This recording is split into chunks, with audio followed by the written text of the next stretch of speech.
Dear students, आपका अपने YouTube channel में हार्दिक स्वागत है। आज हम कल से आगे शुरू करेंगे, 5वां लेसन ये हमारा और नेक्स्ट टॉपिक है इसमें निर्वाह कृषि। क्या है? निर्वाह कृषि। निर्वाह कृषि से आपको एक बात, जीवन निर्वाह के लिए जो कृषि की जाती है हम उसे क्या बोलते हैं? निर्वाह कृषि बोलते हैं। इसमें क्या है, ज्यादा मेहनत भी की जाती है और केवल इसमें अपना गुजारा बसर ही हो पाता है। निर्वाह से ये बात स्पष्ट हो जाती है, यानी कि जो कृषि अपने गुजारे के लिए की जाती है,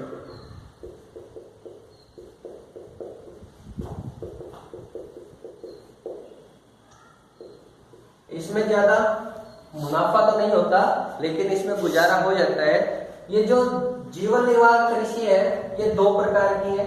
पहला प्रकार आ जाता है आदिकालीन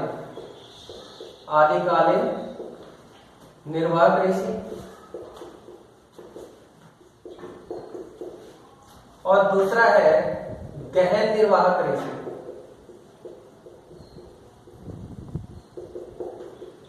जो आदिकालीन जीवन निर्वाह कृषि है, जो आदिकालीन जीवन निर्वाह या निर्वाह कृषि है, इसको हम कई नामों से जानते हैं। स्थानांतरित कृषि,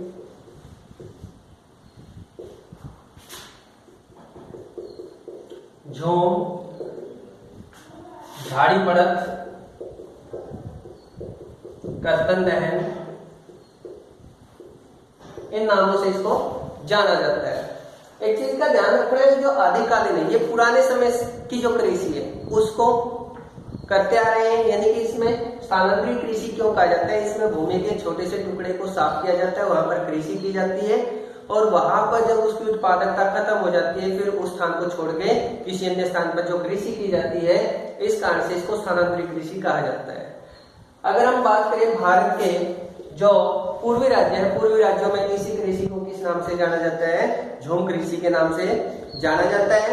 और अगर हम बात करें इसमें जो मलेशिया व इंडोनेशिया है, मलेशिया व इंडोनेशिया, मलेशिया व इंडोनेशिया में इसको किस नाम से? लादान के नाम से जाना जाता है। बात वही है। अब झाड़ी बढ़त क्यों कहा जाता है? इसमें क्या होता है, जैसे हमने एक स्थान से दूसरे स्थान पर गए कृषि करने के लिए, वहां साफ किया तो वहां क्या है, हम 2-3 साल कृषि करेंगे, फिर उस स्थान को छोड़ देते हैं, वहां पर कुछ झाड़ियां उगाती है, फिर उन झाड़ियों को साफ किया जाता है, तो इस कारण से इसको झाड़ी बढ़त कृषि के नाम से जाना जाता है। और कर्तन दहन क्यों कहा जाता है? कर्तन दहन इसलिए कहा जाता है क्योंकि कई बार इस भूमि के टुकड़े को जलाया जाता है, उस घास फूस को जलाया जाता है, तो कर्तन दहन के नाम से भी इस कृषि को जाना जाता है। इसमें क्या है, केवल अपना गुजारा बसर हो पाता है। अब बात यही है कि जो निर्वाह कृषि है वो 3 भागों में की जाती है। अफ्रीका, कहां पर? अफ्रीका में भूमध्य रेखा के दोनों, अफ्रीका में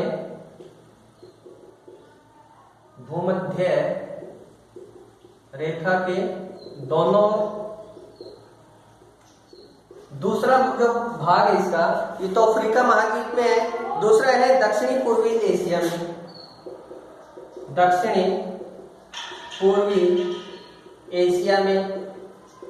और जो तीसरा स्थान है इसका आदिकालीन जीवन निर्वाह कृषि का तीसरा स्थान आता है मध्य अमेरिका व दक्षिणी अमेरिका, मध्य अमेरिका व दक्षिणी अमेरिका, यहां पर ये कृषि की जाती है। अब इसमें क्या है, वही मैंने आपको बताया था कि इसमें स्थान बदला जाता है, विभिन्न स्थानों पर, एक स्थान छोड़ के दूसरे स्थान पर। अब जो ये कृषि है इसकी विशेषताएं हैं, कौन सी की? गहन निर्वाह कृषि बाद में करवा रहा हूं आपको, तो पहले इसकी विशेषताएं आती हैं। विशेषताएं कौन सी है? विशेषताएं, एक बात तो स्पष्ट ही हो जाती है कि इसमें एक स्थान से दूसरे स्थान पर क्या है, लगातार बदलते रहना पड़ता है क्योंकि उर्वरता शक्ति क्षीण हो जाती है। जो स्थानांतरित कृषि है किसान व उसके केवल जीवन निर्वाह के उद्देश्य से की जाती है। सीधे तौर पर जीवन निर्वाह के उद्देश्य से की जाती है, उद्देश्य से की जाती है। इसके बाद दूसरा है स्थानांतरित कृषि में प्रति इकाई भूमि, स्थानांतरित कृषि, स्थानांतरित कृषि में जो प्रति इकाई पैदावार होती है, पैदावार बहुत कम होती है।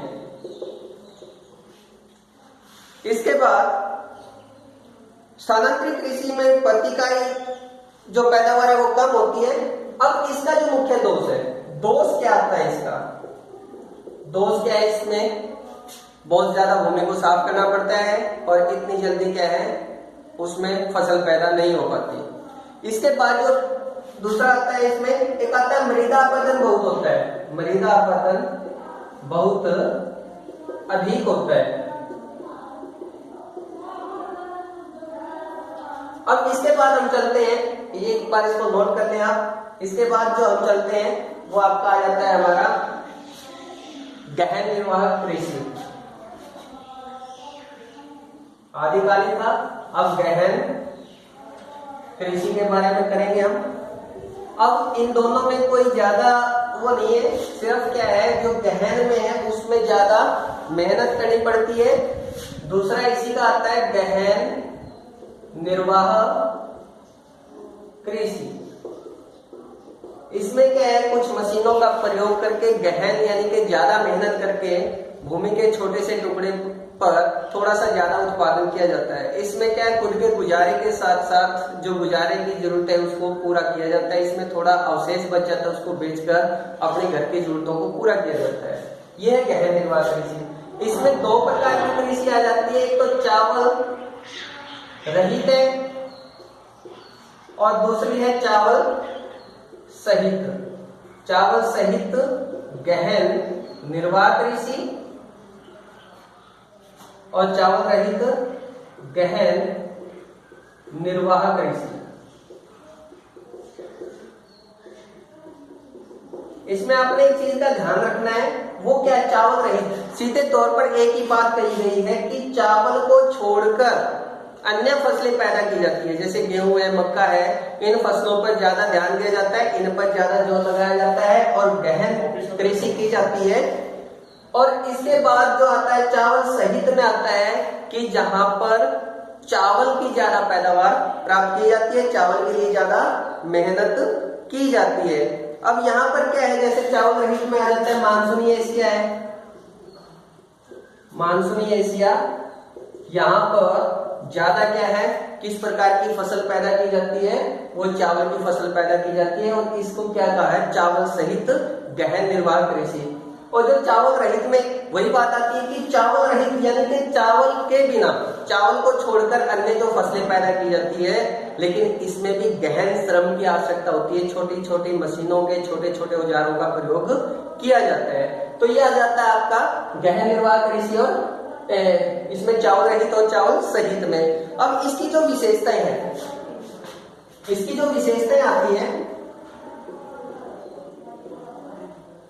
विशेषताएं क्या होती है, जनसंख्या घनत्व, जनसंख्या घनत्व अधिक होता है जहां पर, यानी कि जनसंख्या घनत्व अधिक होने के कारण, अधिक होने के कारण वहां पर उस जनसंख्या का भरण पोषण करने के लिए गहन निर्वाह कृषि की जाती है।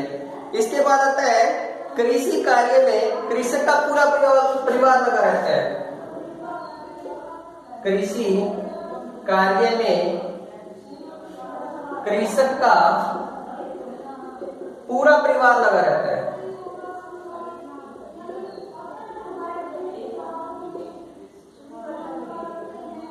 तो ये इसमें आ जाता है, इसकी कुछ विशेषताएं हैं।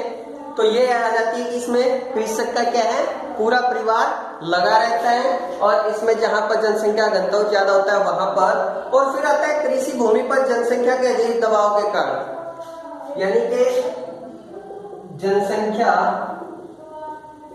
के अधिक दबाव के कारण भूमि का इष्टतम प्रयोग किया जाता है।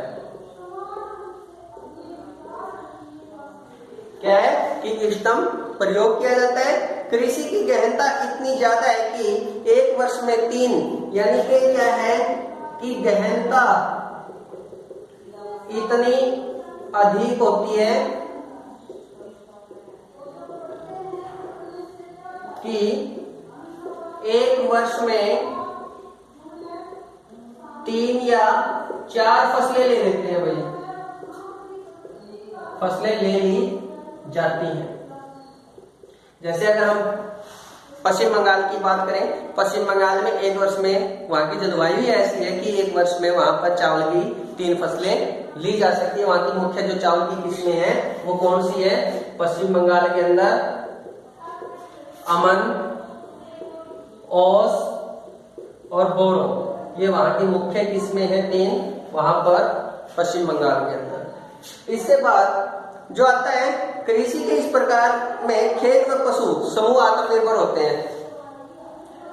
सीधे तौर पर पशु व खेत आपस में सहयोग होता है, इसका कृषक का।